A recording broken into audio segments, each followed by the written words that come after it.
Viral, DKPP copot Ketua KPU Hasyim Asy'ari dari jabatannya karena tindakan asusila terhadap seorang wanita cantik, anggota Panitia Pemilihan Luar Negeri atau PPLN.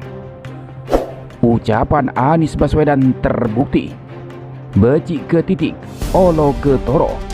Semua yang buruk akan terlihat.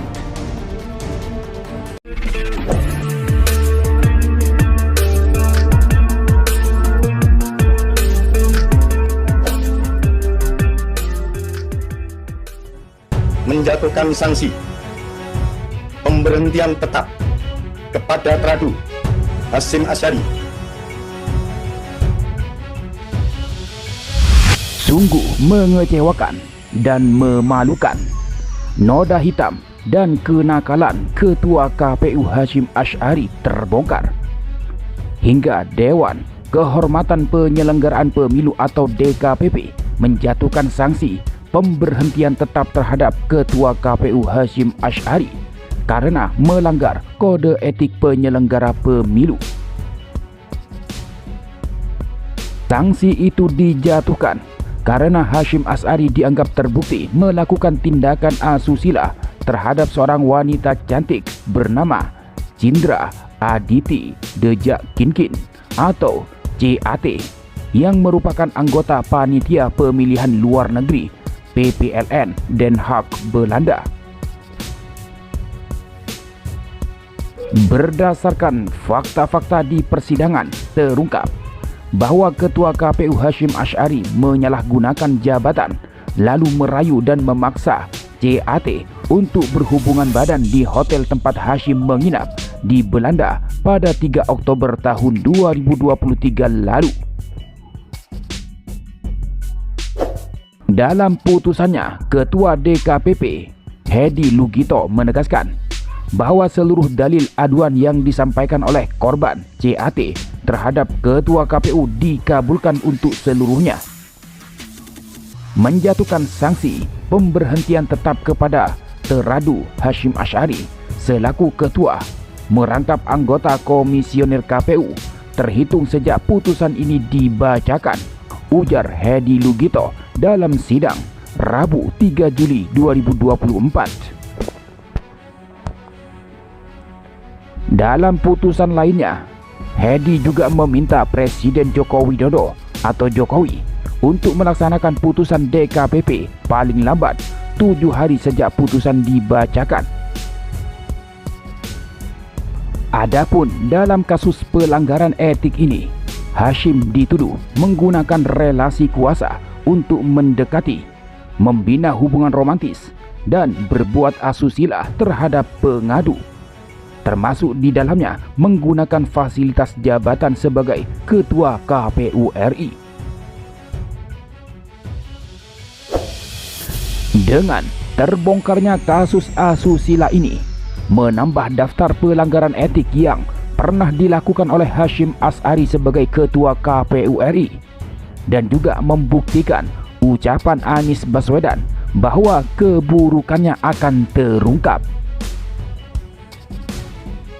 Di mana sebelumnya Anies Baswedan saat menjadi calon presiden atau capres 2024 memberi tanggapan atas peringatan DKPP terhadap Hasyim Asy'ari karena melanggar kode etik terkait pendaftaran capres cawapres 2024 setelah putusan perubahan syarat usia oleh Mahkamah Konstitusi atau MK. Anies menanggapi dengan sebuah pepatah Jawa, prinsip yang kita semua sadari sejak lama, becik ke titik, olo ke toro. Leres boten, semua yang sifatnya baik nanti akan terlihat, semua yang sifatnya buruk nanti akan terlihat, kata Anies saat kunjungannya ke ikon kuliner kota Semarang, Lumpia Cik Meme, Senin 5 Februari 2024. Anies mengaku kerap menegaskan pentingnya mengutamakan etika, tidak terkecuali dalam berpolitik.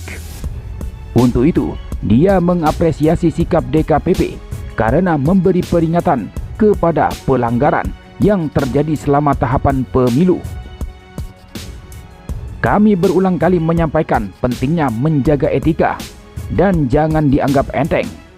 Saya menyampaikan apresiasi kepada DKPP yang berani mengungkap yang senyatanya, lanjut Anies. Menurutnya, dinamika yang terjadi termasuk terungkapnya pelanggaran etik oleh Ketua KPU ini menjadi pengingat bagi semua pihak untuk tidak terus-menerus melanggar aturan. Ini sekaligus juga sebagai pengingat. Ini adalah alarm. 9 hari lagi pemilu, jangan sampai nanti di hari pemilu dan sesudah hari pemilu muncul masalah-masalah seperti ini. Karena tidak ada yang bisa disembunyikan lagi. Seperti yang tadi saya sampaikan, becik ke titik, ala ketara. Jadi itu peringatan bagi semua, jangan sampai ada pelanggaran, tegas mantan Gubernur DKI Jakarta itu. Ia juga menyinggung kemunduran demokrasi yang disuarakan oleh sederet perguruan tinggi di Indonesia belakangan ini. Dia menilai sikap itu menjadi koreksi bersama untuk berbenah dan melakukan perbaikan sebagaimana yang disuarakan oleh para guru besar. Lalu, kampus-kampus sudah menyuarakan tentang dilucutinya demokrasi, direndahkannya etika. Sudah saatnya kita sejenak mengoreksi apa yang sedang terjadi, ungkap Anies. Soal sanksi atas pelanggaran kode etik yang dilakukan oleh Ketua KPU, Anies mengatakan DKPP yang akan menilai hal tersebut. Kalau itu, DKPP pasti lebih tahu, ujar Anies. Adapun tanggapan Hasyim sendiri atas putusan tersebut, ia menyampaikan alhamdulillah dan ucapan terima kasih kepada DKPP yang telah membebaskan dari tugas-tugas berat sebagai anggota KPU. Saat menyatakan tanggapannya, dia didampingi oleh jajaran komisioner KPU RI. Selain itu, jajaran KPU provinsi dan kabupaten atau kota pun turut hadir. Pada saat kesempatan ini, saya ingin menyampaikan, saya mengucapkan alhamdulillah dan saya ucapkan terima kasih kepada DKPP yang telah membebaskan saya dari tugas-tugas berat sebagai anggota KPU yang menyelenggarakan pemilu, kata Hasyim dalam konferensi pers di KPU RI Jakarta Pusat, Rabu 3 Juli.